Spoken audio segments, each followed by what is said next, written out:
What has simultaneously gotten worse and more expensive? Cable television. More commercials, channels upon channels of crap, ridiculous bill. I remember when you could watch a show on cable without any commercials. That was its big selling point. I remember when MTV was music and the History Channel didn't normalize conspiracy theories. Network decay is a scourge forced on consumers by sociopathic bean counters with no morals, ethics or integrity. Oh man. The Learning Channel was probably the furthest fall. 25 years ago, it was literally a channel for nerds. Like, 30-minute programs of a professor explaining a math problem. Now, it's just white trash having conflicts because it's profitable. I call it the Jerry Springer model. I swear that Reese's peanut butter cups have gotten shittier over the years. The peanut butter seems chalkier and the chocolate tastes blander. Plus I can't ever seem to pry them out of that little cup wrapper without leaving the bottom chocolate skin stuck to it. I think the push to put them in the freezer and eat them chilled is a ploy to cover the declining quality. I just buy the cheap store brands since they use thicker chocolate, and better peanut butter. Aldi has some amazing mini peanut butter cups. They blow Reese's out of the water. Buffalo Wild Wings. I don't know if it's just me, but their prices have gone up and the quality has gone down. Restaurants follow this pattern. Mid-high tier national franchise restaurants trends, Panera, Five Guys, Chipotle, Buffalo Wild Wings. It's the place to be. The food's good and priced reasonable. Years pass. Food's still good but slightly more expensive. Years passed. Food had degraded noticeably in quality, but because of the established brand they charge the same if not raise prices slightly. People still go but begin mumbling. Years pass. Food is a shell of its former self at prices higher than ever before. No one eats there anymore, but they might scrap by because if they sell one meal they paid rent. This is Panera Bread right now, and this has been their timeline. Edit: Five Guys isn't always has been consistent quality. Smarties. Never been right since they got rid of all the artificial colors. Better for you, I'm sure, but chemical blue was the best flavor. Went to shit when they got rid of the tube and replaced it with that weird hexagon box.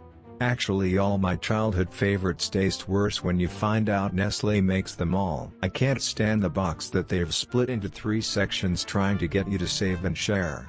If I want to open the box and pour the lot down my gullet, that is my Canadian-born right. Privacy and anonymity. People outside the UK probably won't care, but the Christmas tins of Quality Street, Canadian here, yes we do care. When Quality Streets go on clearance after Christmas, I stock up so I have some last until the following Christmas, not that they last until then. Firstly, you are my chocolate hero. I doubt I could make them last past late January. Secondly, have the switch to the depressingly small plastic containers in Canada. I want my giant metal tins back. Scented candles. Yankee Candle in particular used to be the candle that was considered premium. But while they've never been cheap, at least a while ago it was worth the money. But now they're just exorbitant in price, they don't smell like they used to, and they are not worth the money. Yankee sold out. Kringle Candle is the original family making candles again. College tuition. When I hear college used to be paid with a summer job, my eyes get watery. I'm a college student. I didn't pay for mine on a summer job but worked nights and lived alone and could take 3 classes a semester plus summer classes, and paid 1/3 rent, with the money I made. My university education. Specifically this year, they are raising tuition and fall semester has no in-person sessions. I don't envy college students during this crisis. I would be pissed, especially if I had a major dependent on university facilities, labs, etc. I honestly would highly consider a gap year, or 2. College kids of Reddit, are any schools offering a gap year as an option? Colleges don't offer gap years, you just don't register and then come back. You'll probably have to reapply, I can't imagine Hey wouldn't let you back in unless you were basically already failed out. The only other option is to take a leave of absence so they know you're coming back, but they usually are only for 1 semester. My school requires you file a leave of absence to hold your scholarship from the university, and the leave can only be for up to a year. Some programs at my school also require a year leave, not a semester, based on course sequences. Photo booths. Oh, the old ones were so cool. 4 different real photos for $1. Now you pay $7 for 4 identical bad laser prints. Just wait until you try to book one for a wedding.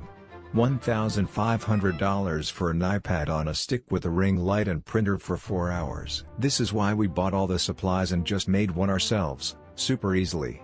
Literally bought a backdrop and frame, all the fancy lighting, props, tablet stand, color printer, and even the little clicker thing to press when to take the photo.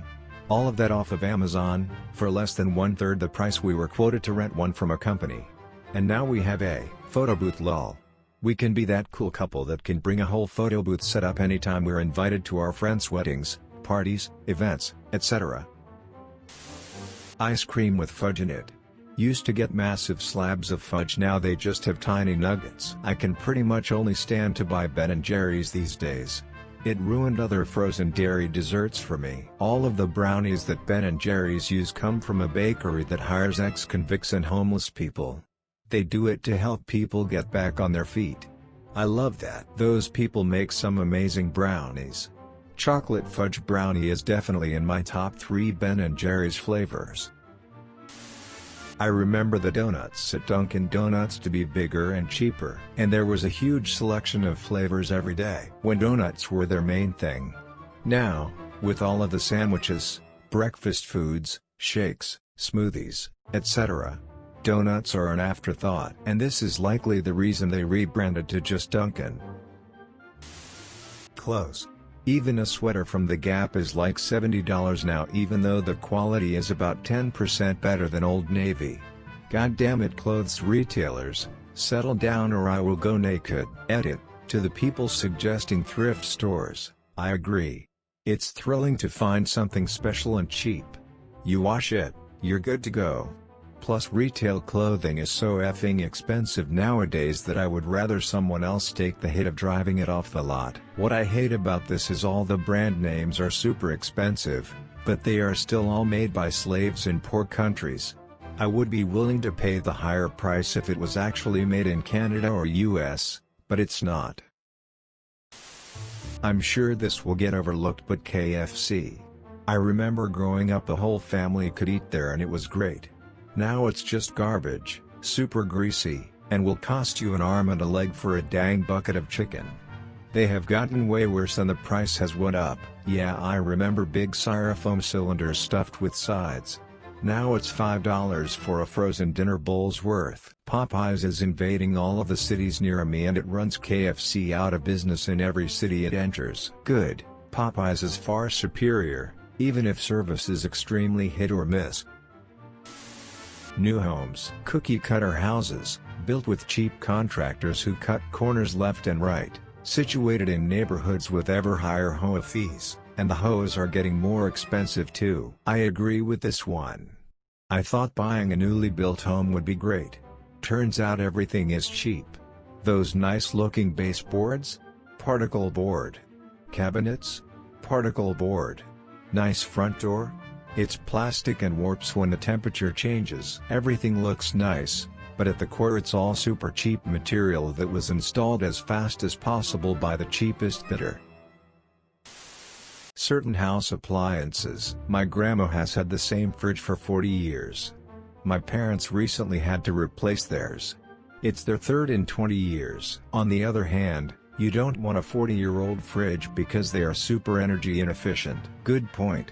Next time I'll visit her, I'll check the wattage, but also the insulation materials might be letting more cold out. Lots of factors. Ice cream containers that were originally 1/2 gallon have been shrinking. They went from 64 ounces to 56 ounces and now 48 ounces, but the price hasn't shrunk. It's been increasing steadily. And the quality often isn't as good as it used to be when containers were a true half-gallon. Face razors. They had it perfected with double-edged blades and a metal razor. Cheap and incredible shaves. Modern plastic disposable razors are worse on your skin, give a worse shave, and grotesquely expensive. They are nothing more than monopolies controlling the availability and accessibility. When you go to the razor section at the store, you can only choose from their garbage. I give double-edged, metal razors to men and women loved ones as gifts, and universally their minds are blown realizing how much better and less expensive they are. There used to be this burger joint called Joe's Cable Car near me. Great place. I miss it so much. A few months before it closed down, I was there and the owner, Joe, was having a heated conversation with one of his suppliers on the phone. After he hung up, he looked over at me and just said, "Price goes up, quality goes down." It took me a while to realize that that wasn't an asshole supplier he was dealing with, just a fact of life. People like Joe can't tolerate that. That's why the truly great things never last. Only the mediocre things are able to endure long enough to degrade into the universally hated embodiment of entropy that the physical world allows for.